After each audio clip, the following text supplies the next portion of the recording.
Cuerpos extraños esofágicos son un problema relativamente frecuente en el servicio de urgencias de otorrinolaringología. La mayoría de las ingestiones son accidentales, aunque también pueden producirse de forma voluntaria, sobre todo en pacientes psiquiátricos y también en reclusos. Existen diversos factores predisponentes como los trastornos mentales o psiquiátricos, el consumo de alcohol, la bulimia y el uso de prótesis dentales. En este sentido, son más frecuentes en las edades extremas de la vida y en los centros de internación o reclusión.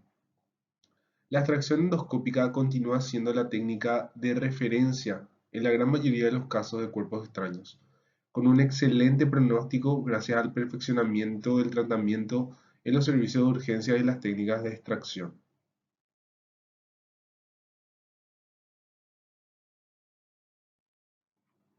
Entre los tipos de cuerpos extraños encontrados se encuentran principalmente las monedas en un 27%. Esto se da más frecuentemente en los pacientes de edades pediátricas. Otros tipos de objetos punzocortantes, se divide de baterías, piezas de juguetes, huesos de pollo y espina de pescado, bolo alimentario, joyas y misceláneas. El esófago presenta tres estrecheces fisiológicas que predisponen al alojamiento de los cuerpos extraños. A nivel superior se encuentra la boca de Killian. En el tercio medio se debe a la impresión de la aorta a la altura de la tercera y cuarta vértebra torácica y a nivel inferior debido al cardias. La localización más frecuente de los cuerpos extraños esofágicos es en el tercio superior en un 71%, seguido por el tercio medio en el 16% de los casos y a nivel inferior en un 13% de los casos. La mayoría de los pacientes acuden por aparición brusca de sintomatología en las primeras 24 horas tras la ingesta del posible cuerpo extraño responsable. El síntoma clínico más frecuente es la disfagia y la odinofagia, y en ocasiones también la afagia, seguido de cialorrea, dolor cervical o torácico y la tos. La topografía del dolor en la región suprasternal, retroesternal o epigástrica no tiene ningún valor para localizar el cuerpo extraño.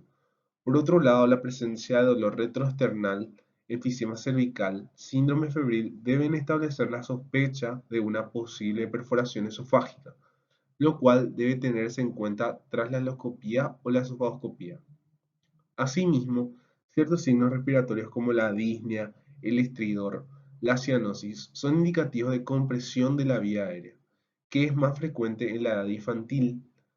En los niños se estima que en el 18 a 40% de los casos no se presencia la ingesta del cuerpo extraño, por lo que en ellos el diagnóstico sobreviene con el desarrollo súbito de los síntomas. A estas edades la clínica es más engañosa, siendo común el dolor retroesternal, la cialorrea con náuseas y vómitos, la irritabilidad, el rechazo de la comida, los accesos de tos y la dificultad respiratoria. Sin embargo, a pesar de esta clínica tan variada, el 50% de los cuerpos extraños esofágicos infantiles pueden ser asintomáticos. Entonces, se debe explorar las fosas amigdalinas y la base de la lengua mediante visión y palpación en busca del cuerpo extraño alimentario o de una herida en la mucosa. El examen orofaringio debe ser seguido de una exploración faringolaringea completa que incluya la laringoscopía. Se debe tener presente que esta última no descarta la presencia de un cuerpo extraño localizado en el esfínter esofágico superior, pero hay signos indirectos como la éstasis salival en los senos piriformes que pueden sugerir su presencia.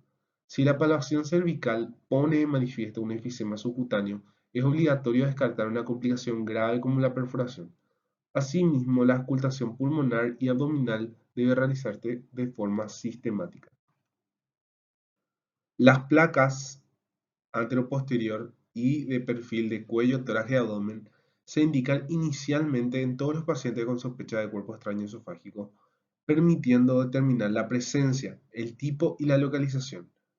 Además, el examen radiológico también es útil en el diagnóstico de neumotórax y neumomediastino como signo indirecto de perforación esofágica. El diagnóstico de un cuerpo extraño radioopaco en las placas radiológicas estándar es positivo en un 84% de los casos en los niños.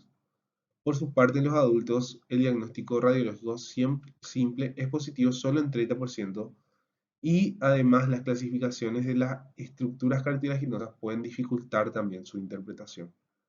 La tomografía computarizada permite un diagnóstico rápido y fácil, presentando 100% de sensibilidad, por lo tanto es la técnica de elección ante un posible cuerpo extraño esofágico con clínica compatible, pero que no sea visible en la radiografía. En estos casos, la realización de una tomografía computarizada, una endoscopia digestiva o incluso un tránsito esofágico depende de la disponibilidad, de la accesibilidad de los métodos en cada centro. Identificado el cuerpo extraño, se puede realizar su extracción mediante endoscopía flexible y mediante endoscopía rígida. La misma técnica será elegida de acuerdo a ciertos criterios. A continuación mencionamos cada una de ellas. La endoscopía flexible es hoy en día la técnica de elección debido a su gran efectividad y a la posibilidad de realizarse bajo sedación. Esto evita el uso de anestesia general y reduce el coste sanitario. Por lo tanto, se realiza utilizando un instrumento denominado endoscopio flexible, el cual consiste en un tubo delgado y flexible, con una pequeña cámara en un extremo. De esta forma se pueden también utilizar algunas pinzas em, y también algún tipo de canastilla que se utiliza para la extracción de dichos cuerpos extraños. Entre las ventajas del endoscopio flexible se encuentra la ausencia de la necesidad de utilizar anestesia general, la buena eficacia en la extracción de cuerpos extraños, que oscila en un 83 al 98.9%, la capacidad de valorar y realizar tratamiento de la patología esofágica subyacente y, como desventajas, el paso a ciegas por la boca de Killian con el riesgo de pasar por alto el cuerpo extraño y producir lesiones a ese nivel. La difícil extracción de cuerpos extraños enclavados es lo que es necesario utilizar pinzas fuertes con visión directa. Sin embargo, la tasa de complicaciones con esta técnica es baja, siendo menor al 5%, y la incidencia de perforación esofágica durante la extracción del cuerpo extraño es incluso menor al 1%. La sofoscopía rígida cuenta con la principal indicación, que consiste en el fracaso terapéutico mediante endoscopía flexible, lo cual corresponde principalmente a los cuerpos extraños que están enclavados, como los cuerpos extraños punzantes, los que están enclavados en la mucosa y localizados en la boca de Killian o en sus proximidades, debido a la dificultad de la técnica para visualizar y manipular con instrumental flexible los cuerpos extraños ubicados a este nivel. Para la realización de una endoscopia rígida se necesitan de ciertos instrumentales, entre ellos el endoscopio rígido, que consiste en un tubo largo y delgado que contiene una luz y un sistema de lentes para visualizar el área de interés. Puede tener diferentes diámetros y longitudes según el área anatómica que se desee examinar. También se necesita un obturador, que es un instrumento en forma de vara que se extiende a través del endoscopio rígido para ayudar a guiarlo y facilitar su inserción. Una cánula de irrigación o aspiración es un tubo que va conectado al endoscopio rígido, lo cual permite irrigar soluciones y limpiar el área o aspirar líquidos y secreciones durante el procedimiento. También se necesitan de pinzas, claramente la pinza de tipo cocodrilo, la pinza de toma de biopsia y también se puede utilizar una pinza de tipo sacabocados. También se necesita de una fuente de luz que va conectada al endoscopio rígido, lo cual permite iluminar y visualizar el camino. Para la realización de la endoscopia digestiva rígida se requiere anestesia general, el cual debe ser adecuado a la utilización del tipo instrumental y la localización del cuerpo extraño. Los cuerpos extraños deben ser extraídos mediante control visual directo, introduciéndose, si es posible, su extremo cortante en el endoscopio. En ocasiones, tanto el cuerpo extraño como la pinza y el endoscopio deben ser extraídos en bloque, como una unidad. Tras la extracción, se debe llevar a cabo una revisión completa del esófago para detectar lesiones de la mucosa o un posible cuerpo extraño residual. La endoscopía rígida presenta ciertas ventajas, entre ellos el seguimiento visual constante que le confiere una gran fiabilidad, con una tasa de éxito de 96 a 100%. Entre las desventajas se encuentra la necesidad del uso de anestesia general y la rigidez del esofagoscopio que hace que la tasa de complicaciones alcance hasta el 10%, sobre todo en la forma de laceración de la mucosa y de perforación esofágica.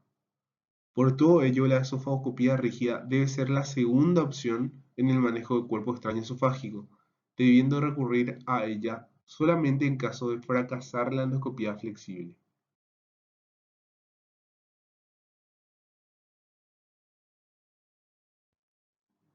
El término traqueotomía deriva del griego y significa abrir la tráquea, ya que se compone de las palabras traquearteria y cortar. El de traqueostomía, que se usa indistintamente para definir esta técnica quirúrgica, tiene la misma procedencia etimológica y se origina de las palabras traquearteria y estómago-boca. Las indicaciones de traqueostomía se pueden resumir en estas cuatro líneas generales: liberar una obstrucción de la vía aérea superior, asistencia respiratoria durante periodos prolongados, el manejo de secreciones del tracto respiratorio inferior y prevenir la aspiración de secreciones orales o gástricas. En caso de pacientes que presenten insuficiencia respiratoria, la traqueostomía puede ser necesaria en la insuficiencia respiratoria aguda o crónica, especialmente cuando se necesita un soporte ventilatorio prolongado con ventilación mecánica. En caso de obstrucción de las vías respiratorias superiores, ya sea por lesión de las vías aéreas superiores, como un tumor que produce un cuadro de compresión y obstrucción, una infección o una lesión traumática o malformación congénita, puede proporcionar una vía de respiración segura por debajo de la obstrucción. También en caso de fracaso de la obstrucción de la intubación endotraqueal, en situaciones que no puede realizarse una intubación endotraqueal exitosa, puede también, en caso también de que la intubación endotraqueal prolongada puede causar un daño en las vías respiratorias, la traqueotomía puede ser una alternativa.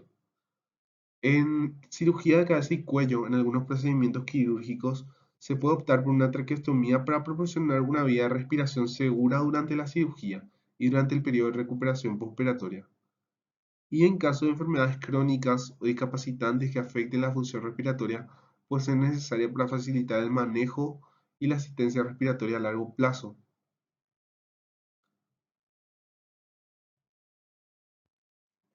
Para realizar este procedimiento quirúrgico, debemos conocer la anatomía del área quirúrgica. Existen límites anatómicos que deben ser respetados y nos ayudan a evitar posibles complicaciones intraoperatorias. Para la realización de una traqueostomía, debemos conocer las estructuras que habitualmente son fácilmente palpables a nivel de la piel.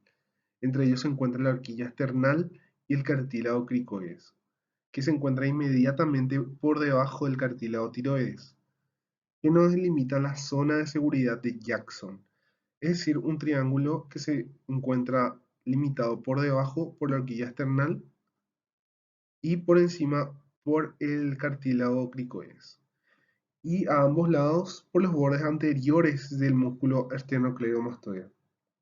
La arteria innominada o brachiocefálica cruza de izquierda a derecha anterior a la tráquea, justo detrás del esternón.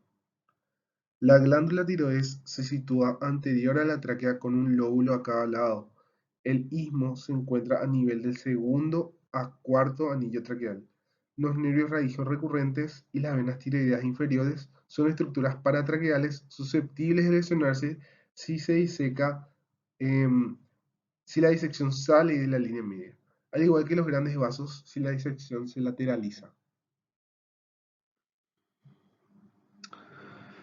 En cuanto a la técnica quirúrgica, es un acto que debe realizarse con el uso de ropa estéril y la realización en un quirófano. El paciente tiene que estar colocado en decúbito dorsal sobre la mesa quirúrgica con el cuello en hiperextensión hasta conseguir una adecuada elevación de la tráquea. Los límites del campo quirúrgico van desde el borde superior, que consiste en el borde inferior de la mandíbula, hasta el borde inferior, que abarca hasta el segundo espacio intercostal. Lateralmente, ambos músculos trapecios. Se debe cubrir al paciente con campos estériles y se debe infiltrar con anestesia local la zona donde se realizará la incisión. Se distribuye por plano subcutáneo, muscular y profundo.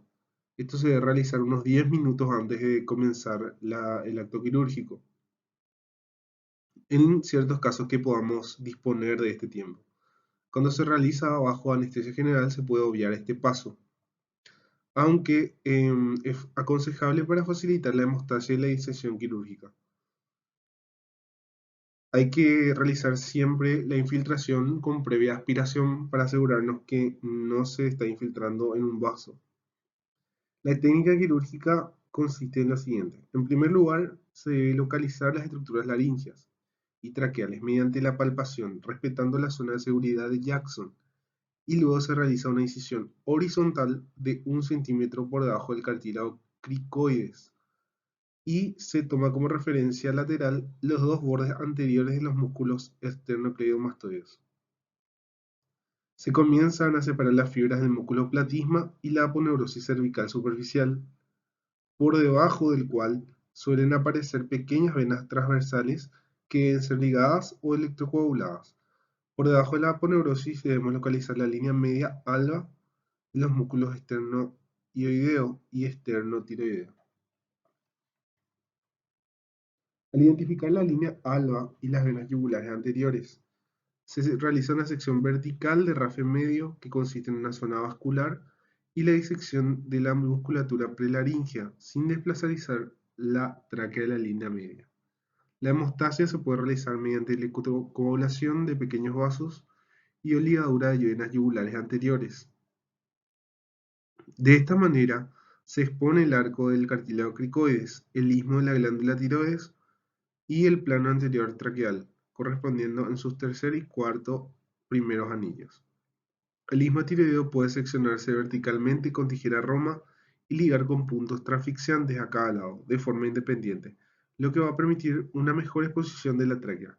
También puede ser disecado y rechazado superior e inferiormente, sobre todo en aquellos casos en que sea muy pequeño o la urgencia lo demande. Se prepara un aspirador, ya que la apertura de la tráquea conlleva habitualmente a la expulsión de secreciones y aspiración de sangre, y se comprueba que el balón de la cánula que va a utilizarse. Generalmente se usa una tipo Portex o Chile de número 6 al 8, según el calibre de la luz traqueal, y debe comprobarse que funcione correctamente.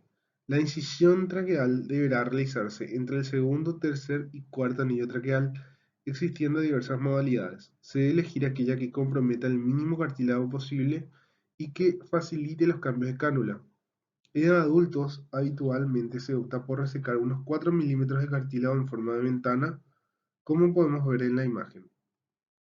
Finalmente, en la introducción de la cánula o tubo de anestesia con inflado de balón, hemostasia y cierre de la herida. Debemos comprobar la permeabilidad de la cánula sosteniendo una hebra de hilo de aguja de gasa frente a la columna de aire. Dicho hilo debe desplazarse en uno u otro sentido. Esto es lo que se denomina signo de la bandera. Para finalizar el procedimiento, se debe fijar la cánula a la piel con nylon 3.0 y luego se anuda la cinta al cuello para mayor seguridad. La cicatrización de las estructuras disecadas para acceder a la tráquea se efectúa por segunda intención. No se sutura ningún plano, ya que si el cierre es muy hermético, el aire puede deslizar bajo la piel formando enfisemas subcutáneos que alcancen fácilmente los planos cervicales profundos y el mediastino. Es fundamental solicitar radiografía de tórax postquirúrgica al paciente para descartar complicaciones, las cuales serán desarrolladas a continuación. Entre las complicaciones intraoperatorias se puede encontrar la dificultad para localizar la tráquea, la hipertrofia de la glándula tiroidea o tumor que desplace la vía aérea, hemorragias, neumotórax, neumomediastino, edema pulmonar agudo, parada cardíaca refleja vegetativa, fístulas traqueosofágicas y lesiones de cartílago cricoides o nervios recurrentes. Las complicaciones postoperatorias se vienen inmediatas y tardías. En cuanto a las inmediatas, podemos encontrar la hemorragia postoperatoria, el enfisema subcutáneo, el desplazamiento de la cánula o tubo, la oclusión del tubo o cánula por coágulos o moco, la aspiración y disfagia, el reflujo gastroesofágico y la infección de la herida. En cuanto a las tardías, se menciona la afonía, la formación de un granuloma, estenosis laringotraqueal, hemorragia tardía, fístulas traqueosofágicas tardías, cicatrización defectuosa de la herida y fístulas traqueocutáneas. Después de una traqueostomía, es importante brindar los cuidados adecuados para asegurar una recuperación exitosa y prevenir complicaciones. Entre ellos, la observación y vigilancia. El paciente debe ser monitoreado de cerca para detectar cualquier signo de complicación, como un sangrado, infección o dificultad respiratoria. La frecuencia y la duración de la vigilancia puede variar de acuerdo a la situación clínica del paciente. La limpieza y los cuidados de la herida. Se realizará una limpieza adecuada de la herida traqueal y de la piel circundante para prevenir infecciones. Se recomienda usar solución salina estéril para limpiar suavemente la zona y luego secarla cuidadosamente. El cambio y cuidado del dispositivo traqueal. La cánula debe ser inspeccionada y limpiada regularmente. Generalmente cuenta con un dispositivo denominado intermediario que puede ser removido de la cánula y realizar así el lavado y recambio. Las aspiraciones y secreciones. Si el paciente tiene acumulación excesiva de secreciones, puede ser necesario aspirar periódicamente para mantener la vía aérea despejada. Esto se tiene que hacer de acuerdo a las pautas y técnicas adecuadas para evitar las lesiones e infecciones. Es importante cuidar la piel alrededor de traqueostomía para prevenir la irritación, enrojecimiento y la ulceración. Para ello es recomendable colocar gasas estériles alrededor de la cánula entre lo que sería la cánula misma y la piel para evitar así la formación de úlcera por presión. Movilizar, movilización y fisioterapia respiratoria. Se alienta al paciente a realizar ejercicios de movilización y fisioterapia para promover la recuperación pulmonar adecuada. También debemos recalcar que tiene que tenerse una buena humidificación de la vía aérea. Generalmente las vías aéreas superiores se encargan del acondicionamiento del aire expirado, por lo tanto es importante colocar una gasa húmeda por delante de la cánula, de la luz de la cánula, para así facilitar la humidificación del aire expirado. La cricotirotomía, coniotomía o cricotirotomía es un procedimiento quirúrgico, el cual se realiza mediante una disección en la membrana cricotiroidea ubicada en la parte anterior del cuello, entre el cartílago tiroides y el cartílago cricoides. Permite el acceso a la tráquea para establecer una vía respiratoria en situaciones de emergencia. Se usa cuando la situación la amerita en casos donde la vía aérea está severamente obstruida y no se puede acceder mediante otros métodos. Entre las indicaciones son obstrucción de la vía aérea proximal a la subglotis, insuficiencia respiratoria, toilette pulmonar y broncoscopía. Las primeras dos mencionadas son los casos de urgencia donde se debe acceder mediante cricotomía.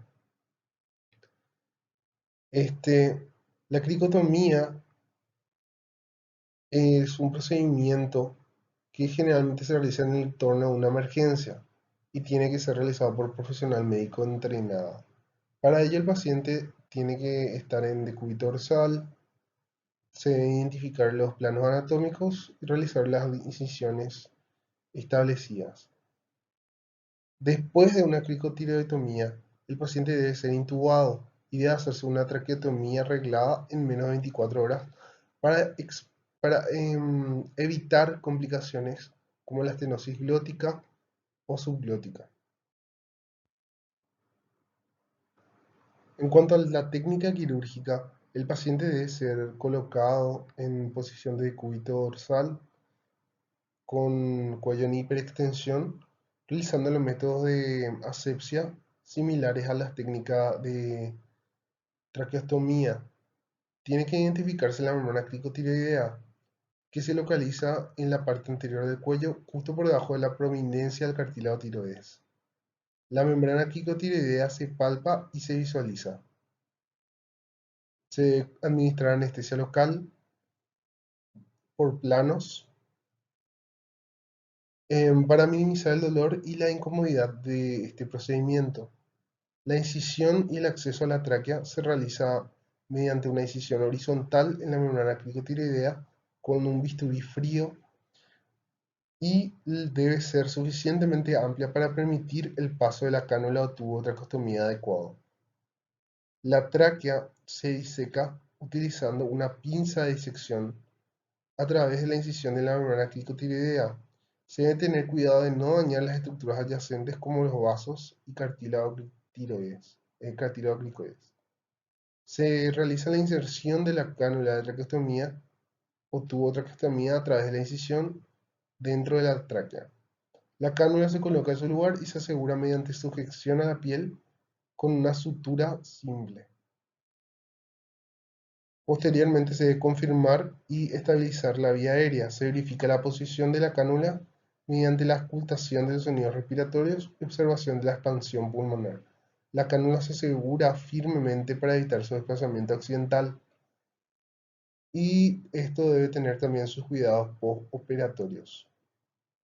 Es decir, después del procedimiento debe monitorizarse la vía aérea, la oxigenación, la función respiratoria y se deben seguir las pautas específicas del equipo médico. Es importante destacar que la cricotirectomía es un procedimiento de último recurso en situaciones de emergencia y que debe ser realizado por personal especializado, es decir, el cirujano de cabeza y cuello o el otorrinolaringólogo. La decanulación de traqueotomía es un procedimiento que inicia desde el mismo momento en que es posible desinflar el globo de la cánula, el cambio de la cánula de plástico a la de metal, hasta el retiro de la misma y la colocación de un sello oclusivo en el traqueostoma. Este procedimiento no resulta fácil de decidir ni de realizar en determinadas situaciones. Someterse a traqueotomía interfiere con las diversas funciones como la deglución o el desvío de la vía aérea, por lo que lograr una decanulación confiere ventajas fisiológicas importantes. Sin embargo, no todo paciente con traqueotomía es apto para la decanulación. Este debe reunir diversos requisitos para proceder al protocolo. Dentro de los criterios para realizar la decanulación se encuentran el destete exitoso del ventilador mecánico, la estabilidad hemodinámica, una evaluación por nasofibroscopía normal o dentro de los criterios o estenosis subglótica que compromete menos del 30% del lumen aéreo, una ausencia de delirio y otros trastornos psiquiátricos. Y respecto a la deglución, esta debe ser normal para la saliva y o disfagia leve, además de contar con una adecuada fuerza de la musculatura respiratoria y un mecanismo de oxígeno eficaz que permita un buen manejo de secreciones. Existen diversos protocolos de decanulación, pero aún no existe la unificación de los mismos, y la elección depende en gran medida de cada institución y de la situación individual de cada paciente. Sin embargo, para lograr una decanulación exitosa, deben tomarse en cuenta varios criterios esenciales que deben cumplirse independientemente del protocolo elegido. Estos 10 criterios a ser cumplidos son: la causa que llevó a la traqueotomía debe estar resuelta por completo. Debe existir una integridad neurológica y una ausencia de enfermedades psiquiátricas. El paciente debe estar hemodinámicamente estable. Debe haber ausencia de infección activa o sepsis. integridad de las funciones de la vía respiratoria superior e inferior normal o estenosis menor al 30%, se debe descartar la coexistencia de estenosis mayor a 30% o lesiones que al ser decanulado el paciente arriesguen la permeabilidad de la vía aérea. No se debe encontrar ni necesitar ventilación mecánica a corto plazo. El manejo de las secreciones debe ser adecuado. El reflejo de deglución y nauseoso debe permanecer íntegro, sin fístula traqueosofágica, aspiración y penetración. El reflejo de oxígeno debe ser eficaz. Y una última, la tolerancia de la oclusión durante 72 horas. Si cumple con los 10 criterios mencionados anteriormente, se puede proceder a la decanulación de manera progresiva, que puede realizarse mediante dos métodos: oclusión y cambio a cánulas de menor calibre. El tiempo considerado para la oclusión varía entre centros hospitalarios e incluso por la edad del paciente. La oclusión puede iniciarse desde segundos de duración a 5 minutos. Primero de manera parcial, ocluyendo 50% del traqueostoma y posteriormente la totalidad del mismo. Se han descrito protocolos en los que la oclusión se realiza totalmente desde el inicio y otros que inician con una oclusión del 25% del espacio. Se inicia la oclusión, ya sea parcial o total, con aumentos de tiempo progresivo hasta llegar a la media hora. Se continúa con una oclusión durante una hora y se aumenta con intervalos de 30 a 60 minutos hasta completar 8 a 12 horas durante el día. Se realiza el mismo procedimiento durante la noche hasta lograr la oclusión durante 24 horas. Y para considerar tolerancia a la oclusión y proceder a la decanulación, la cánula debe permanecer obstruida totalmente durante al menos 72 horas.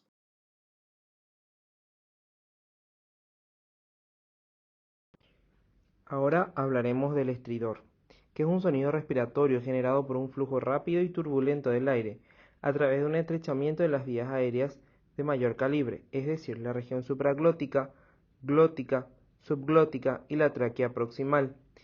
Dado que las vías respiratorias extratorácicas son de menor diámetro durante la inspiración, debido a la presión intratraqueal es menor que a la atmosférica. En caso de obstrucciones a este nivel, se presenta como un estridor inspiratorio. En cambio, en las vías respiratorias intratorácicas, el diámetro es menor durante la expiración y presentan un estridor expiratorio en caso de obstrucción a este nivel. Hablamos de un estridor bifásico cuando existe una obstrucción severa y fija de la vía aérea a nivel glótico, subglótico o traqueal superior. El carácter de la voz proporciona además información importante, ya que la ronquera sugiere una anormalidad de las cuerdas vocales, una voz ahogada asociada a un estridor bajo puede indicar un proceso supraglótico como una epiglotitis. La presentación puede ser aguda como crónica. Hablamos de un estridor agudo cuando se da una inhalación de cuerpo extraño, una epiglotitis, una laringotraqueobronquitis, una laringitis o una reacción anafiláctica. Hablamos de un estridor crónico cuando tenemos una laringomalacia, una estenosis subglótica, una parálisis de las cuerdas vocales, un hemangioma subglótico, una papilomatosis respiratoria o incluso procesos malignos. Respecto a las causas de estridor, entre los pacientes pediátricos tenemos las formas congénitas y adquiridas. Entre las formas congénitas tenemos la laringomalacia, la membrana laringia, la estenosis subglótica, el hemangioma, la parálisis congénita de cuerdas vocales y las anormalidades de lengua y mandíbula. Respecto a las formas adquiridas, tenemos las formas febriles, donde tenemos a la epiglotitis, la laringitis aguda, la laringotraqueitis, la difteria, los abscesos retrofaringeos, los procesos de mononucleosis infecciosa y absceso periamigdalino. Respecto a las formas afebriles, tenemos la papilomatosis, las lesiones, la presentación de un cuerpo extraño, edema laringio y la hipertrofia adenoamigdalina. La laringomalacia es la causa más frecuente del estridor en el lactante. Es la anomalía laringia congénita más común. Es de predominio en sexo masculino 2:1 y se caracteriza por el colapso supraglótico al momento de la inspiración. Su etiología es desconocida y se han sugerido tanto anomalías neuromusculares, cartilaginosas y del neurodesarrollo. La laringomalacia tipo 1 es el colapso y aspiración de la mucosa aritenoidea hacia el interior de la laringe durante la inspiración, es decir, hace referencia a aritenoides laxos. La tipo 2 hace referencia a la epiglotis tubular enrollada, donde los repliegues aritenoepiglóticos además son cortos, por lo que colapsa en forma circunferencial durante la inspiración. Y por último, la laringomalacia tipo 3 hace referencia a la aspiración y desplazamiento posterior de la epiglotis que obstruye la entrada laringia en la inspiración, es decir, una epiglotis laxa y redundante.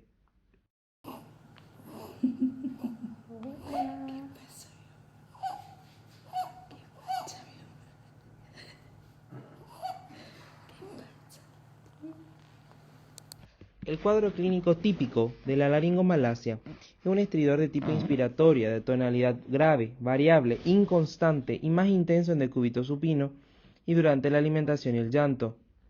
Se exacerba en los cuadros infecciosos de vía aérea superior y de reflujo gastroesofágico. Disminuye con el cuello extendido y en posición prona. Aunque puede estar presente desde el nacimiento o aparecer en los primeros meses, en general inicia alrededor del 7º día de vida. Se incrementa durante los primeros meses de vida para luego desaparecer, en su mayoría entre los días 12 y 18 meses. En el 10% de los pacientes, el aumento de peso es escaso o nulo debido a disfagia y el estridor se torna permanente e intenso con tiraje universal, dificultad respiratoria y episodios de apnea que requieren una intervención.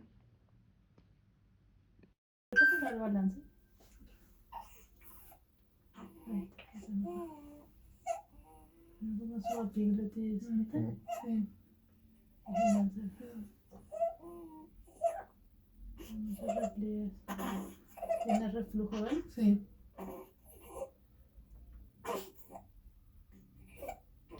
Respecto al diagnóstico de la laringomalacia, se realiza a través de la historia clínica por los datos aportados por la madre o la acompañante y se puede realizar un examen físico a través de la fibrolaringoscopía, que es un estudio dinámico que permite visualizar las características particulares de la laringe y observar el colapso de las estructuras supraglóticas durante la inspiración.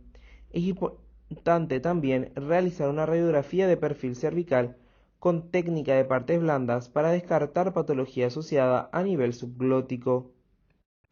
Respecto al manejo de un paciente con laringomalacia, debemos observar que en los casos leves, con una buena alimentación y sin problemas respiratorios, se debe realizar un control otorrinolaringológico al mes. En las formas moderadas, con ahogos al comer, regurgitación y tos, se debe iniciar un tratamiento antirreflujo, un estudio de deglución y un tratamiento fonoterápico de deglución. Mientras que en aquellos casos severos con falla de crecimiento, es decir, un percentil menor al 5%, apnea, cianosis, hipertensión pulmonar o cor pulmonale, además de comorbilidades neurológicas como hipotonía, procesos cardiológicos que generen hipoxia, también comorbilidades pulmonares, deriva directamente en la realización de una cirugía denominada supraglotoplastia, además de la revisión de la vía aérea para descartar la sospecha de una lesión concomitante. Respecto al tratamiento antirreflujo, tenemos que considerar que la dosis máxima de omeprazol es 1 mg kg día y que la FDA aprueba inhibidores de bomba de protones desde los 1 año de edad. Los inhibidores de bomba de protones tienen riesgo de enterocolitis necrotizante en uso menores de 40 semanas de edad gestacional corregida. Los esquemas utilizados pueden ser Step Up versus Step Down, que significan cuánto sigue. Partir desde un inhibidor de receptores antihistamínicos tipo 2 como la ranitidina o el omeprazol a una dosis submáxima a finalmente aumentar a una dosis máxima o hacer un descenso partiendo de la combinación de inhibidor de receptores tipo H2 junto con los inhibidores de bomba de protones para luego disminuir la dosis a la mitad de un medicamento cada 4 a 8 semanas para luego seguir solo con uno u otro tipo de medicamento. ¿Y por cuánto tiempo se debe realizar este tratamiento antirreflujo? Ronda entre un mínimo de 3 a un máximo de 9 meses. La supraglottoplastia, que es la técnica que se realiza a través del microlaringoscopio en suspensión, como hemos visto, es la que se propone en las laringomalacias graves. Opciones de supraglottoplastia son la técnica fría, la láser CO2 y la del microdebridador. Existe una alta tasa de éxito entre el 69 y 94% de resolución de síntomas respiratorios y de eglusión, teniendo como complicaciones la estenosis supraglótica, el tejido de granulación y la disfagia transitoria.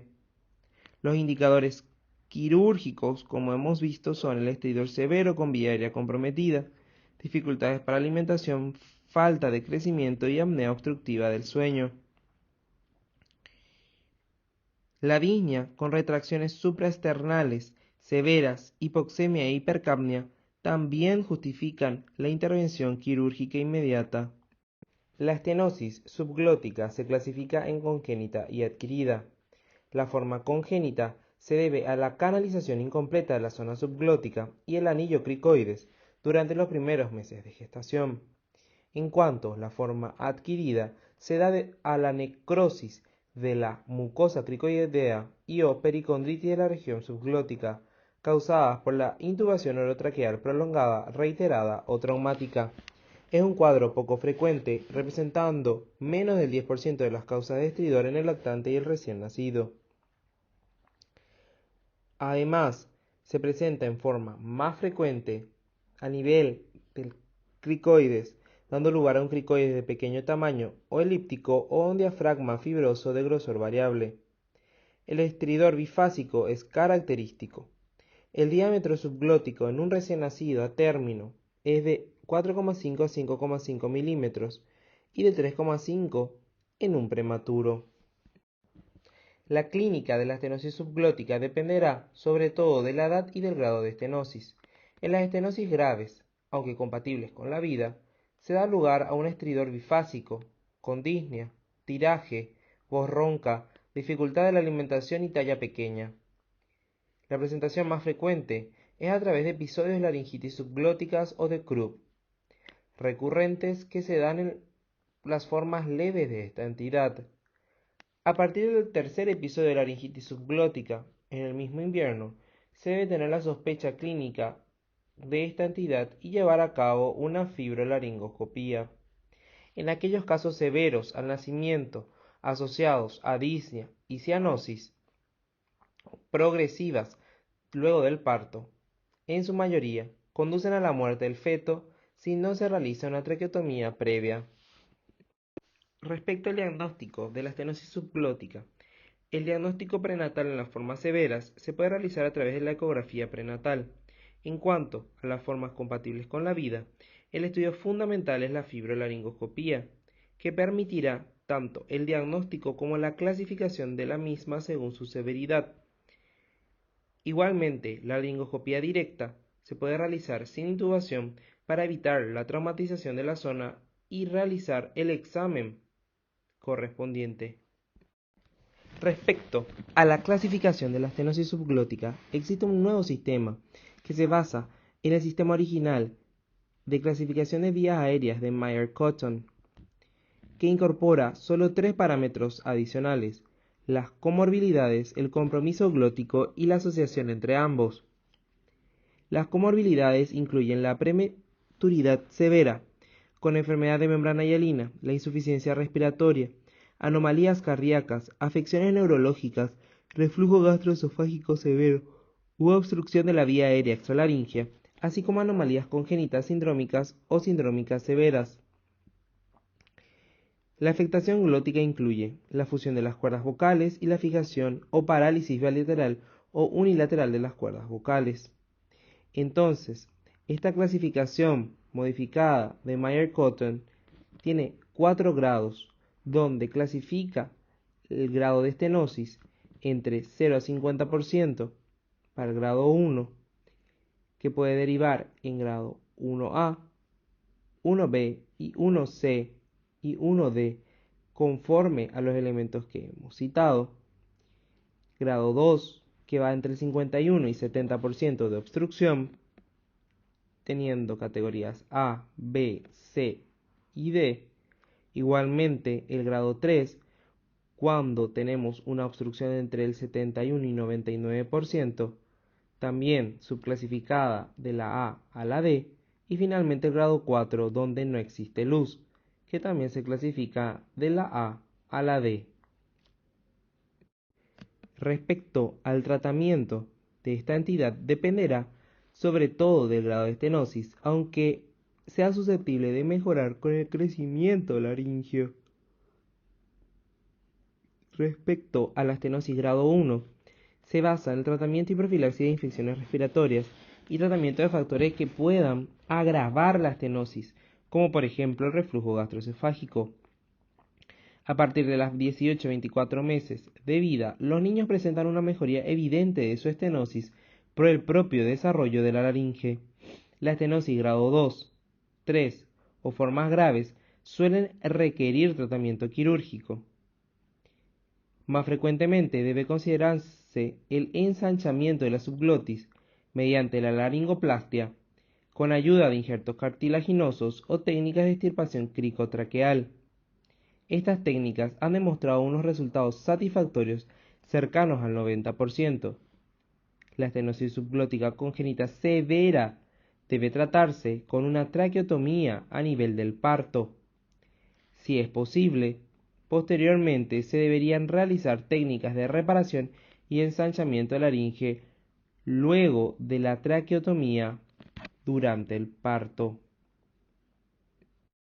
Respecto a la reconstrucción laringotraqueal, es una técnica de expansión del marco laringio mediante un injerto que tiene como objetivo ampliar la zona estrechada hasta alcanzar un calibre semejante al normal. La inserción del injerto entre los extremos cortados con el fin de consolidar la ampliación del armazón laringotraqueal, asegurando así el incremento del área seccionada de la luz, con la posterior colocación de tubo de Montgomery que ayude al soporte estructural. Respecto a las membranas y atresias laringias, se trata de un conjunto de malformaciones laringias que se originan por una recanalización incompleta de la laringe durante la embriogénesis. Este hecho se debe a una persistencia de la lámina epitelial embriológica que cierra la faringolaringe primitiva durante la tercera a cuarta semana de gestación. Es un grupo muy heterogéneo de lesiones que engloba desde la brida glótica anterior, responsable de la disfonía sindígea, hasta la atresia laringea, habitualmente mortal. Las membranas y atresias laringias se pueden clasificar en 3 grupos: la tipo 1 o completa, donde hay una ausencia completa de la luz laringea; la tipo 2, donde hay una falta de reabsorción de la lámina epitelial en la porción supraglótica; y la tipo 3, que corresponde a las membranas laringias. Estas a su vez, según Cohen, se clasifican en tipo 1, membrana glótica anterior menor al 35% de la luz glótica, es translúcida y solo presenta una porción membranosa y no una extensión subglótica. La tipo 2, que es una membrana anterior que ocupa el 50%, es más gruesa ya que puede ser membranosa o conectivo membranosa, presenta extensión subglótica. La tipo 3, membrana que afecta al 75%, que tiene una extensión subglótica anterior. Y finalmente la tipo 4, que es la fusión de ambas cuerdas en toda su extensión ligamentosa, reduciendo la luz glótica entre el 75 y 90%. El paso aéreo está restringido al espacio interaritenoideo. La atresia tipo 1 y 2 presentan un cuadro incompatible con la vida. Solo pueden sobrevivir aquellos fetos que presenten una fístula traqueoesofágica concomitante, por la cual se pueda ventilar parcialmente hasta la realización de la traqueotomía de urgencia. La atresia tipo 3 o membranas laringeas darán lugar a una clínica de disnea y disfonía en base a extensión de la lesión. El subtipo 1 y 2 de las membranas laringeas darán un llanto disfónico, voz ronca, junto con signos de obstrucción respiratoria moderada en el subtipo 2. El subtipo 3 produce una afonía prácticamente completa y una disnea de esfuerzo. Finalmente, el subtipo 4 da lugar a la afonía, estridor y cianosis, que habitualmente obliga a la traqueostomía a los pocos días de vida. Respecto al diagnóstico, en las atresias tipo 1 y 2 se realiza en forma más habitual en la autopsia, aunque la evolución de las técnicas ecográficas en el diagnóstico prenatal permite actualmente el diagnóstico en algunas ocasiones de estas malformaciones de la vía aérea. En las membranas tipo 1 y 2 se diagnostican a través de la fibrolaringoscopía, y en estos casos la movilidad laringea suele ser normal. Si la membrana no es translúcida, es difícil de asegurar la ausencia de extensión subglótica. La tipo 3 y 4 se suelen diagnosticar en situación de urgencia, ya sea por fibrolaringoscopía, si el estado del niño lo permite, o por laringoscopía directa justo después del parto. En esta situación, la laringoscopía directa, bajo anestesia general, permitirá además llevar a cabo un tratamiento endoscópico. Respecto al tratamiento, las membranas tipo 1 y 2 se beneficiarán de un tratamiento endoscópico si la membrana es fina, aunque es frecuente la presentación de recidivas que requieran nueva cirugía. Si la membrana es gruesa, puede requerir la realización de una laringoplastia por laringofisura en interposición anterior de un injerto cartilaginoso o de una lámina de Silastic.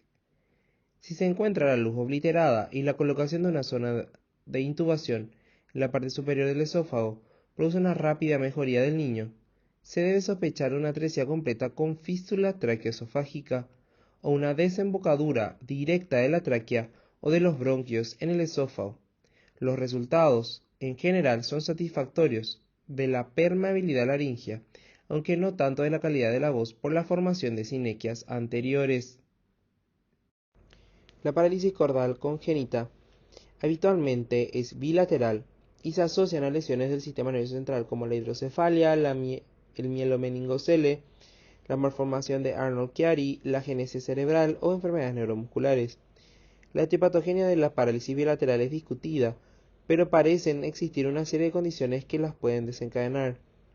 La compresión del tronco en el foramen magnum, debido a la malformación del Arnold-Chiari, el estiramiento de las fibras proximales por el desplazamiento caudal del tronco del encéfalo, la disgenesia del bulbo afectando a los núcleos del vago. La parálisis cordal congénita, si es bilateral, ocasiona disnea y estridor inspiratorio, episodios de aspiración debido a una falta de relajación del músculo criquiofaringeo con una escasa difonía. En cambio, las unilaterales produce poca clínica respiratoria, aspiración por una incoordinación faringolaringea y provoca la apertura de la laringe durante la deglución y además genera un llanto débil. Respecto al diagnóstico, la exploración clave en el diagnóstico es la fibrolaringoscopía, sin anestesia para observar el movimiento de las cuerdas vocales. Es un diagnóstico difícil ya que los movimientos de la laringe pueden ser fugaces. Por esta razón se puede recurrir al video para revisar la exploración. La segunda exploración que debe ser realizada es la laringoscopía directa bajo anestesia general para realizar una palpación de la movilidad pasiva de los aritenoides. Una vez confirmado el diagnóstico de parálisis laringea, se debe establecer su etiología, pues de ella dependerá el tratamiento. En la parálisis unilateral, se debe buscar una causa obstétrica, cervical o mediastínica. Este último en el caso de ser del lado izquierdo. En la presentación bilateral, si se descarta la causa obstétrica, se debe sospechar una lesión neurológica. Si no se encuentra la causa, se etiquetará como parálisis idiopática, que representa del 30 al 40% de los casos. Respecto al manejo, se debe tener en cuenta que las posibilidades de recuperación espontánea son del orden del 60 al 70% durante el primer año. La parálisis unilateral se debe tratar de forma expectante. Si la clínica persiste en la edad escolar, se puede realizar maniobras quirúrgicas fonatorias. En el neonato, el principal problema lo constituye el trastorno de la deglución asociada. Por esta razón es necesario espesar los alimentos e instaurar un tratamiento antirreflujo. Si la clínica de aspiraciones persiste, puede ser necesaria la utilización de una sonda nasogástrica e incluso de una gastrostomía. Respecto al manejo de la parálisis bilateral, si existe apnea obstructiva grave, se debe proceder a la intubación oro o nasotraqueal hasta 3 semanas. Durante este periodo se intentará establecer la causa y se realizarán intentos de extubación que ayudarán a objetivar la evolución de la parálisis. Si no se ha logrado durante este periodo efectuar la extubación, se procederá a realizar la traqueostomía. Si durante el primer año de vida el niño no muestra signos de recuperación espontánea, se debe proponer un tratamiento quirúrgico definitivo. Se han descrito diferentes técnicas endoscópicas como la realización de la cordotomía posterior en ambas cuerdas vocales o la aritenoidectomía. También existen técnicas abiertas como la aritenopexia y la interposición de injertos junto a la dilatación temporal.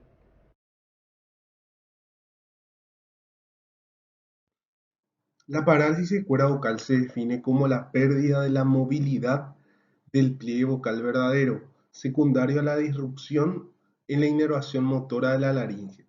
Puede ser uni o bilateral, transitoria o permanente. Debemos diferenciar la hipomotilidad, la inmovilidad, la parálisis y la paresia, que es la parálisis incompleta de la cuerda vocal. La parálisis de la cuerda vocal puede afectar la capacidad de hablar e incluso de respirar. Esto se debe a que las cuerdas vocales, en ocasiones denominadas pliegues vocales, tienen más funciones además de la fonatoria. También protegen las vías respiratorias de la aspiración de alimentos. En la mayoría de los casos de parálisis de cuerdas vocales solamente es unilateral. La parálisis de las dos cuerdas vocales es menos frecuente pero es más grave. Se debe diferenciar de la fijación producida por infiltración de la musculatura o la anquilosis de las articulaciones cricoaritenoideas. La posición de la cuerda vocal puede ser en posición mediana por debajo de los 10 grados, paramediana entre 25 y 75 grados, levemente menor a 45, o cadavérica mayor a 75 grados. El nervio laríngeo recurrente inerva todos los músculos laringeos excepto al cricotiroideo, quien se encarga de controlar el tono y la longitud de la cuerda vocal, y este es inervado por el nervio laríngeo superior. Por ende, si la lesión es en el nervio laríngeo recurrente, conserva una aducción parcial en posición paramediana, gracias al cricotiroideo.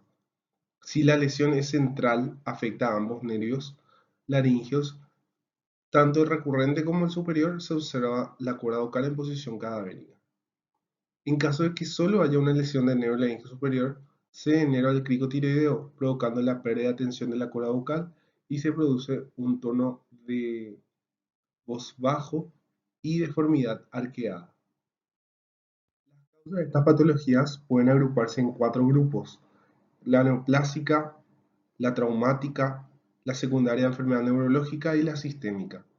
Entre las causas neoplásicas se produce por compresión o infiltración del nervio vago o laringeo recurrente en el cáncer de tiroides, pulmón, esófago y faringe. La causa traumática puede ser a su vez quirúrgica o no quirúrgica, como en caso de cirugía de tiroides, carótida, cuello y columna cervical. La secundaria enfermedad neurológica puede deberse a accidentes cerebrovasculares, epilepsia, esclerosis lateral amiotrófica, síndrome de Guillain-Barré y meningitis. Y la causa sistémica incluye las enfermedades inflamatorias, la tuberculosis, difteria, tiroiditis aguda, y también existe la causa idiopática, donde el factor desencadenante es desconocido. Los síntomas de las parálisis de cuerdas vocales varían dependiendo de si se trata de una parálisis de cuerda vocal unilateral o una parálisis de cuerda vocal bilateral. La parálisis de cuerda vocal unilateral frecuentemente produce disfonía, fatiga vocal, voz entrecortada o voz débil, y disfagia, tos o broncoaspiración. La parálisis bilateral frecuentemente se encuentra asociada a la disnea. Realizar el diagnóstico debe ser basado en la anamnesis, el examen físico, la laringoscopía y estroboscopía, la electromiografía, la tomografía y resonancia magnética y la analítica sanguínea. En cuanto al examen físico, se deben buscar adenopatías cervicales, nódulos tiroideos sospechosos y realizar una horoscopía. Si hay parálisis de paladar, esto sugeriría una lesión vagal alta. En la laringoscopía se debe fijar la movilidad de la cuerda vocal y no la posición del aritenoides, pues si este está fuera de posición o sobresaliente, entorpece la observación de la cuerda vocal. La estroboscopía muestra un cierre incompleto, limitación de la movilidad de la cuerda vocal. La electromiografía determina la denervación o reinervación de los músculos de las cuerdas vocales y se debe realizar desde los 1 a 6 meses de la parálisis y ayuda a distinguir entre una parálisis vocal y una patología de la articulación cricoaritenoidea. También los métodos de imágenes, como la tomografía y la resonancia magnética, se utilizan en busca de lesiones tumorales y la analítica sanguínea principalmente en busca de alteraciones inmunológicas y lesiones autoinmunes. Las parálisis unilaterales, la cuerda vocal izquierda es la más frecuentemente afectada. El hecho se explica por el mayor recorrido del nervio recurrente izquierdo y su predisposición a lesionarse por patologías mediastínicas y pulmonares.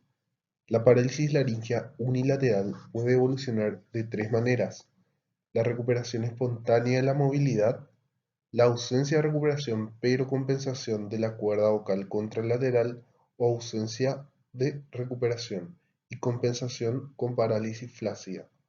El pronóstico es hepática o por elección quirúrgica y peor pronóstico de los tumores extralaringeos. También puede ser causada por lesiones en el tronco cerebral y la disfunción del nervio vago o lesión del nervio laríngeo recurrente.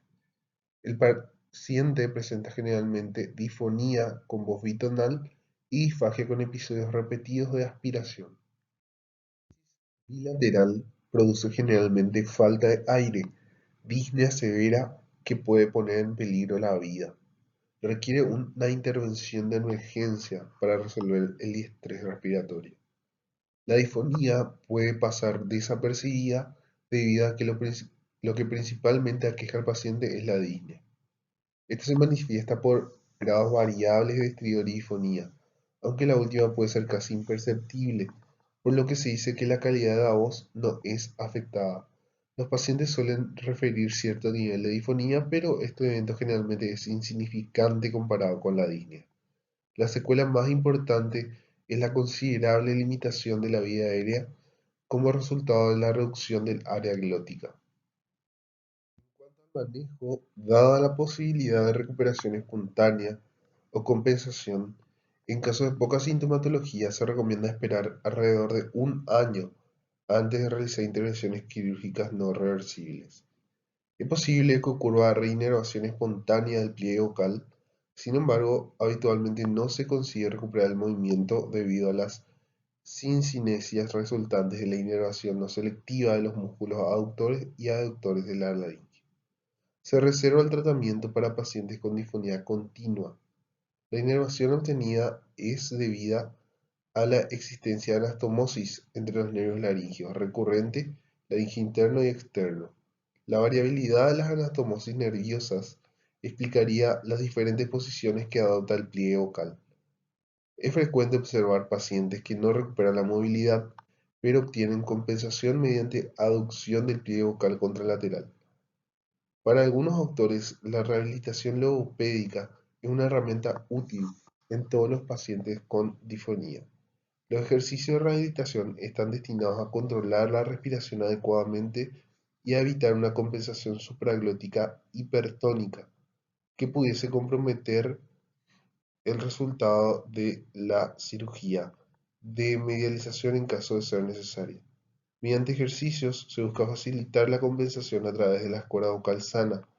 La terapia de rehabilitación vocal como elemento terapéutico en el manejo de esta entidad es de vital importancia, básicamente en los casos de etiología idiopática, vírica o inflamatoria, es decir, en los casos en los cuales puede haber una regresión por lo menos parcial de la parálisis vocal.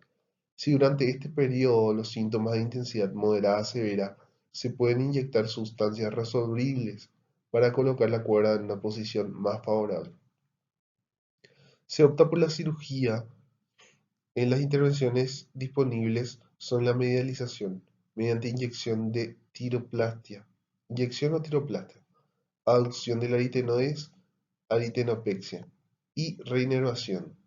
Los indicios del requerimiento de cirugía son la aspiración clara demostrada, evidencia de denervación severa en la electromiografía, se considera también en los profesionales de la voz. Parálisis de cuerda unilateral. Las técnicas pueden ser inyección de aumento, tiroplastia de medialización, aducción aritenoidea, aritenopexia y reinervación. La laringoplastia por inyección es una técnica que consiste en inyectar una sustancia por vía percutánea, transoral o laringoscópica en el espacio paraglótico y en la porción lateral del músculo tiroaritenoideo, con el fin de medializar el pliegue vocal. A lo largo de los años se han usado diversos materiales absorbibles y no absorbibles. Dentro de los materiales absorbibles se encuentra la grasa autóloga, el ácido hialurónico, el colágeno y el gel foam. Su tiempo de absorción es variable, encontrándose alrededor de los 6 meses. El efecto transitorio sobre la posición de la cuerda vocal observado con el uso de materiales es un inconveniente si se trata de parálisis permanentes, pues se requieren inyecciones repetidas u otras técnicas para corregir la incompetencia glótica. Por otro lado, en pacientes que recuperan la movilidad del pliegue vocal, es beneficioso que el material se absorba. Ante la imposibilidad de predecir la cantidad de material que se reabsorbe y la duración de los resultados, se opta en la mayoría de los casos por tiroplastia de medialización. La inyección la reservan para pacientes con alta sospecha de recuperación. Las otras sustancias disponibles para inyectar en el pliegue vocal son irreabsorbibles, tales como el teflón, la silicona, los bioplásticos y la hidroxiapatita cálcica. El uso de estos materiales puede generar complicaciones en un porcentaje de casos, incluyendo la migración del material, la reacción a cuerpo extraño, formación de granulomas del propio teflón y la hipersensibilidad. Lo anterior ha llevado a que varios de ellos estén en desuso. En los últimos años se ha introducido en el mercado bioplásticos como el Vox Implant o polimetilsiloxane. Se trata de un material con propiedades viscoelásticas adecuadas y con buena biocompatibilidad, reabsorbibles que pueden realizarse por vía transoral o percutánea, y por esta última vía ofrece también la ventaja de poder aplicarse en paciente despierto y en el ámbito ambulatorio. La inyección debe realizarse con precisión para evitar irregularidades de la cuerda vocal. La tiroplastia de medialización, también llamada tipo 1 o Ishiki tipo 1, es otra de las técnicas disponibles para conseguir el cierre glótico.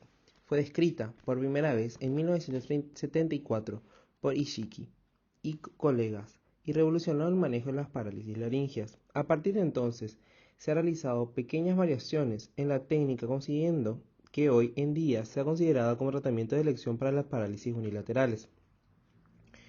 En sus inicios, la prótesis de silicona a colocar era tallada manualmente para obtener el tamaño adecuado, pero esta demandaba un mayor tiempo operatorio y formas de prótesis no siempre uniformes.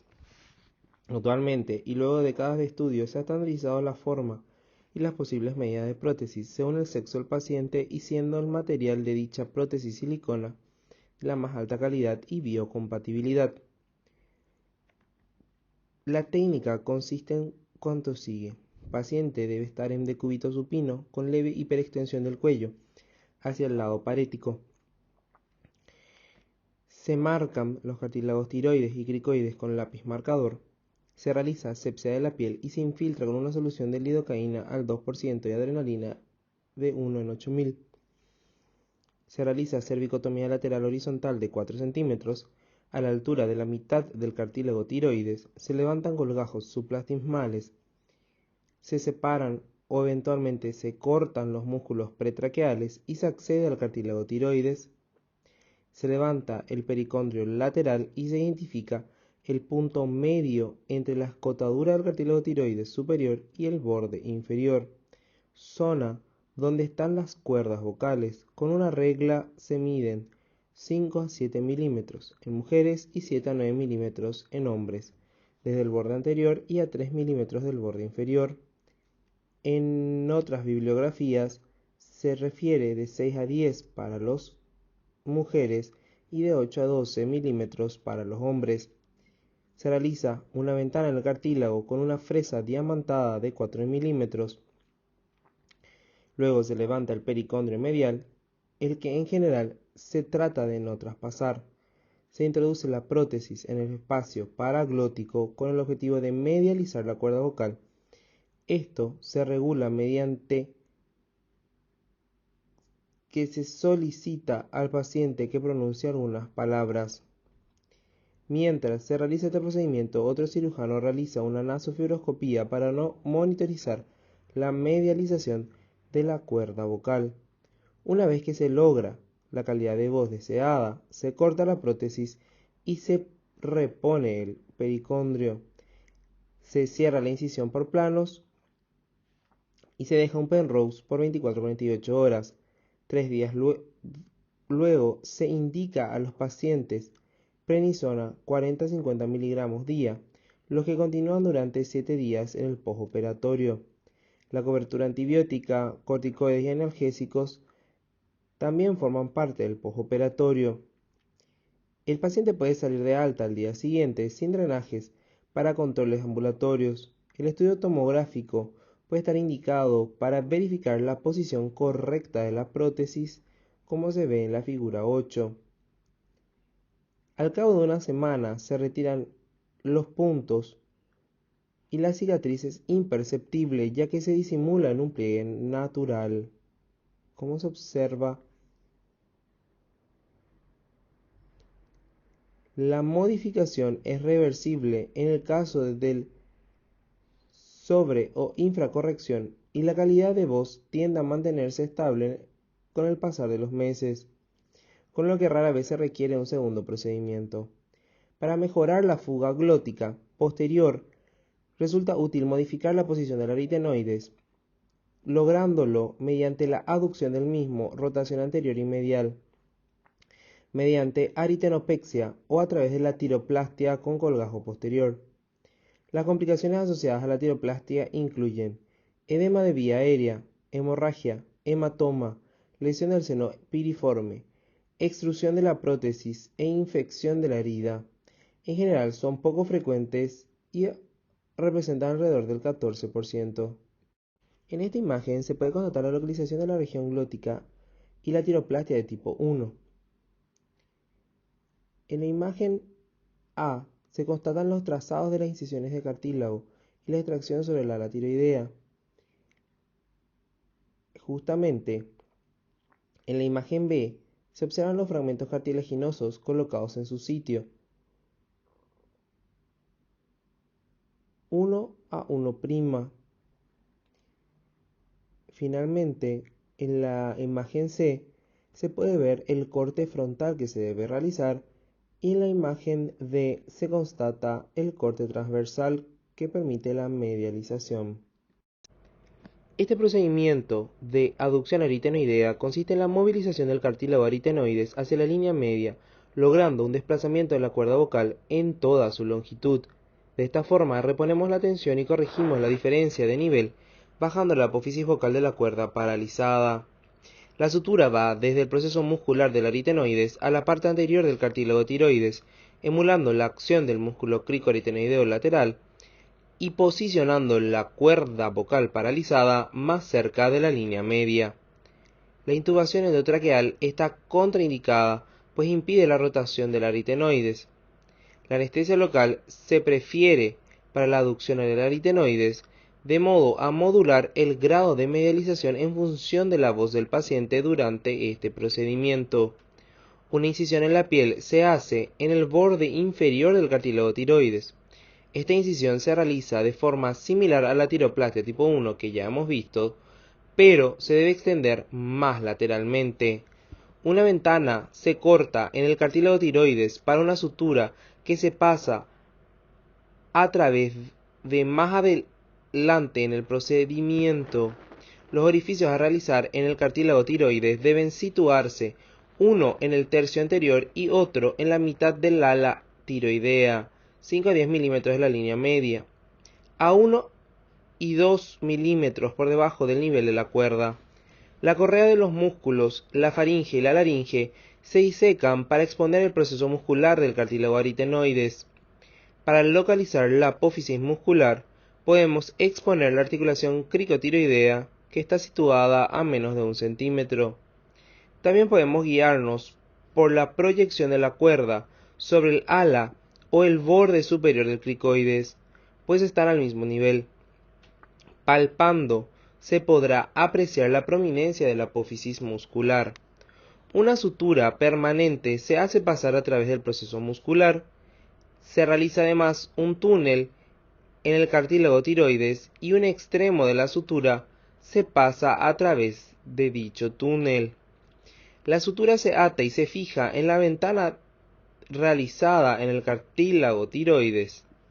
Las cuerdas vocales se observan endoscópicamente para asegurar la rotación adecuada de los aritenoides. Se repone el ala tiroidea medialmente y se evalúa por nasofibroendoscopía. Se traccionará hasta conseguir una mejor voz y una disminución del escape glótico. Para ayudar, puede comprimirse la ala tiroidea lateral y anteriormente o realizar una aproximación cricotiroidea. Si no conseguimos el efecto deseado, asociaremos una medialización de la cuerda vocal mediante una tiroplastia de tipo 1. La reinervación laringea consiste en varios tipos de procedimientos, como la anastomosis término-terminal del nervio laringeo recurrente, la anastomosis del nervio laringeo recurrente con asa del hipogloso, el pedículo neuromuscular y el uso del injerto libre. El uso controversial de este procedimiento evidencia una electromiografía de reinervación. Estudios revelan los beneficios en el tono, pero no en la movilidad de este tipo de técnicas. La parálisis bilateral, debido a su clínica muy diferente, puede presentarse con una disnea marcada, no tanto por una alteración en la voz. Se debe indagar sobre un proceso quirúrgico, neurológico, a nivel del cuello o del tórax, sobre todo para verificar la preservación de los nervios. Presenta un estridor inmediatamente o horas después de la extubación. El manejo es la realización de una intubación orotraqueal o una traqueostomía de urgencia en pacientes con disnea y paso glótico insuficiente, y observación en quienes toleran la parálisis sin limitación importante de la ventilación. Si bien la traqueostomía sigue siendo el tratamiento más efectivo para la parálisis bilateral de las cuerdas vocales, y a pesar de considerarse el patrón de referencia como tratamiento de urgencia, este procedimiento no siempre es aceptado por los pacientes como una solución a largo plazo o como manejo definitivo debido al carácter invasivo, la necesidad de cuidados cotidianos de la cánula, la incomodidad y los problemas psicológicos que produce esta opción terapéutica y que inciden en la calidad de vida de los pacientes. La traqueostomía será siempre necesaria en los casos de urgencia y en los pacientes con edad avanzada o con broncopatías avanzadas, para los que se recomienda como solución paliativa las cánulas fonatorias. Igualmente, aparte de la intubación orotraqueal y la traqueostomía, tenemos otras opciones como son la sutura de lateralización endo o extralaringea, la inyección de Botox, la cordotomía transversa y la aritenoidectomía endoscópica. La lateralización por sutura endo-extralaringea basada en la técnica de Lichtenberger es la técnica apropiada en aquellos casos en que el tratamiento es temporal, como medida para ganar tiempo a fin de mejorar la vía aérea en los casos tempranos de parálisis bilateral, idealmente en los primeros 2 meses. El tratamiento se aplica tratando de evitar la traqueostomía. La laterofijación del cartílago aritenoides y o de la cuerda vocal adjunta, usando una combinación de medios endoscópicos y externos, es una alternativa a los abordajes quirúrgicos de tratamiento de la parálisis bilateral de la cuerda vocal.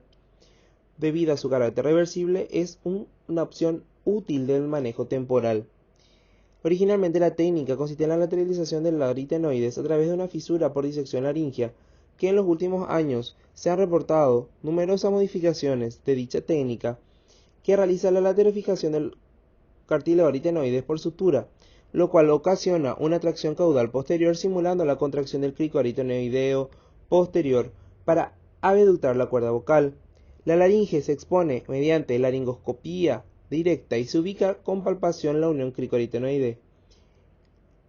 Las suturas se introducen a la laringe por medio de 2 agujas insertadas desde el exterior y posteriormente las suturas son estiradas a través del laringoscopio y sujetadas de manera a lateralizar la cuerda vocal. Esta técnica permite la recuperación de la función aductora y puede restaurar la movilidad de la laringe paralizada. Comparando con procedimientos estáticos como la cordectomía o la aritenoidectomía, el aumento de la apertura glótica y las mejorías en las mediciones aerodinámicas son significativamente mejores luego de la lateralización.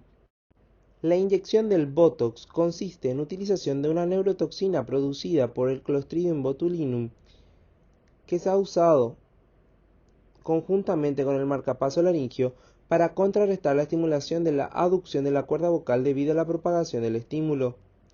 Un estudio de la inyección de Botox en pacientes con parálisis bilateral de las cuerdas vocales demostró un mejoramiento sintomático en la ventilación.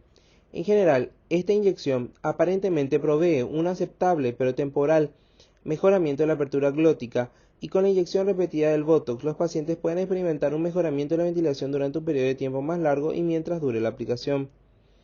Es necesario seguir estudiando los efectos de la inyección en la realización a los obtenidos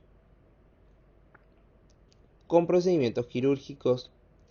No requieren internación ni anestesia general.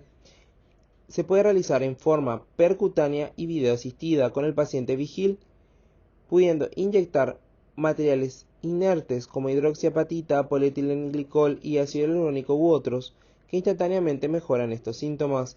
Se realiza con el paciente en posición sentada, como hemos visto, en forma videoasistida. En pacientes con contraindicaciones para anestesia general y presencia de lesiones laringeas, es utilizado como procedimiento diagnóstico y además terapéutico. La cordectomía posterior, junto con la aritenoidectomía medial, son los procedimientos menos agresivos y más seguros. Además, cada uno de estos se puede realizar en una versión extendida, combinados o no. Luego, la apertura no es suficiente para proporcionar una vía aérea segura, se realiza la aplicación de la cirugía previa o extensión de las estructuras resecadas, siempre con el fin de lograr la integridad de la cuerda vocal contralateral. La corectomía con láser es una buena técnica para aumentar el área glótica, mejorar la ventilación y decanular a los pacientes con traqueostomía. A partir de la introducción de la aritenoidectomía endolaringea con láser, se han descrito ciertas modificaciones a esta técnica, como ser los procedimientos de resección parcial o de expansión de la mucosa, en contraste a la aritenoidectomía total. La cordectomía es otro procedimiento quirúrgico irreversible que se realiza por excisión de tejido y que tiene el propósito de aumentar las vías aéreas a la altura de la glotis. Es la intervención terapéutica preferida para el manejo a largo plazo de la parálisis bilateral de las cuerdas vocales, debido a que es menos agresiva y hay menos tendencia a la aspiración. El principio de la cordectomía posterior es la resección del tercio o de los 2 tercios posteriores de la cuerda vocal, con el consiguiente aumento del área glótica, dejando la porción anterior para la fonación. Se realiza resecando el tejido blando de la cuerda vocal posterior y disecando el conus elasticus. En esta técnica, el borde con forma de C es separado del borde libre con una extensión lateral de unos pocos milímetros, de manera a liberar la tensión del tejido blando. En la cirugía de Denis Kashima modificada, se efectúa una incisión en el borde libre del tercio posterior de la cuerda vocal, justo delante de la apófisis vocal del aritenoides, sin exponer el cartílago. Posteriormente se realiza otra incisión en el borde libre de la unión del tercio posterior con el tercio medio, que se continúa en sentido oblicuo hasta llegar al lado de la incisión previa. El tercio posterior de la cuerda se reseca en forma triangular. La exéresis se puede extender hacia la banda o la parte medial del aritenoides mediante la técnica de Mota, la cual se realiza cuando el aritenoides se encuentra luxado y obstruye la vía aérea, por lo que es retirado parcial o totalmente disecado con láser de CO2, con lo que aumenta la luz glótica posterior y mejora la ventilación. El cartílago aritenoides es la estructura clave en la glotis posterior. La remoción del cartílago aritenoides es un procedimiento quirúrgico irreversible en el que el portal glótico se expande en su eje transversal, aumentando la vía aérea para una mejor respiración. La aritenoidectomía es ampliamente usada, ya sea sola o en combinación con la resección parcial de la cuerda vocal. En la aritenoidectomía por vía endoscópica es importante exponer la comisura posterior durante el procedimiento. La aritenoides a ser resecada debe estar bien expuesta. Se puede realizar mediante una aritenoidectomía medial o total. La medial es con resección mínima de la cuerda vocal. Se reseca la parte medial del cuerpo del aritenoides, preservando otras partes de cartílago, sobre todo el proceso vocal, ya que el objetivo es preservar al máximo las estructuras fonatorias. Se retira el cartílago aritenoide por detrás de la apófisis vocal sin retirar la mucosa, manteniendo el tejido interaritenoideo. La indicación de esta cirugía se aplica a casos de disnea menos severas y por tanto a pacientes no traqueostomizados. Esta intervención supone disminuir la afectación fonatoria de la aritenoidectomía total. El principio es ampliar selectivamente la glotis, como había mencionado, sin modificar la parte fonatoria ni las inserciones musculoligamentarias de las cuerdas vocales. Después de la vaporización del mucopericondrio aritenoideo, la resección se realiza entre la apófisis vocal por delante y el ángulo posteromedial del cartílago aritenoides por atrás. La resección toma una forma semicircular cóncava por dentro de 1 a 2 milímetros de profundidad. La duración de la cirugía generalmente es corta. Una intervención contralateral puede realizarse 3 meses más tarde si el resultado respiratorio resulta ser insuficiente. Sin embargo, el seguimiento funcional a largo plazo en serie de pacientes no está bien documentado. La aritenoidectomía parcial después de una radioterapia cervical no es recomendada debido al riesgo de condronecrosis. La aritenoidectomía total, en ella se reseca o se retira la apófisis vocal y la parte posterior del aritenoides hasta alcanzar el cartílago cricoides posterior. Cabe destacar que el procedimiento quirúrgico que conocemos como aritenoidectomía total no implica la remoción completa del cartílago aritenoide. La aritenoidectomía tuvo un avance posterior con la utilización por técnicas láser. La mayor ventaja de la utilización del láser de CO2 incluye la precisión de la incisión, la capacidad de mantener la hemostasia y la disminución del edema postoperatorio. El cartílago aritenoides es la estructura clave en la glotis posterior. La remoción del mismo es un procedimiento quirúrgico permanente e irreversible en el que el portal glótico se expande a su eje transversal, aumentando la vía aérea para la mejor respiración. La aritenoidectomía es ampliamente usada ya sea sola o en combinación con la resección parcial de la cuerda vocal. En la aritenoidectomía por vía endoscópica es importante exponer la comisura posterior durante el procedimiento. El aritenoides, al ser resecado, debe estar bien expuesto. Se puede realizar la aritenoidectomía medial con resección mínima de la cuerda vocal, que se reseca la parte media del cuerpo aritenoides, preservando otras partes del cartílago, y sobre todo el proceso vocal, ya que el objetivo es preservar el máximo de estructuras fonatorias. Se retira el cartílago aritenoideo por detrás de la apófisis vocal sin retirar mucosa, manteniendo el tejido interaritenoideo. La indicación se aplica a casos de disnea menos grave y por tanto a pacientes no traqueostomizados. Esta intervención supone disminuir la afectación fonatoria de la aritenoidectomía total. El principio es ampliar selectivamente la glotis respiratoria sin modificar la glotis fonatoria, ni las inserciones músculo-ligamentarias de las cuerdas vocales. Después de la vaporización del muco pericondrio aritenoideo, la resección se realiza entre la apófisis vocal por delante y el ángulo posteromedial del cartílago aritenoides por detrás. La resección toma una forma semicircular cóncava por dentro de 1 a 2 milímetros de profundidad. La duración de la cirugía es corta. Una intervención contralateral puede realizarse 3 meses más tarde si el resultado respiratorio es insuficiente. Sin embargo, el seguimiento funcional a largo plazo en series de pacientes aún no está documentado.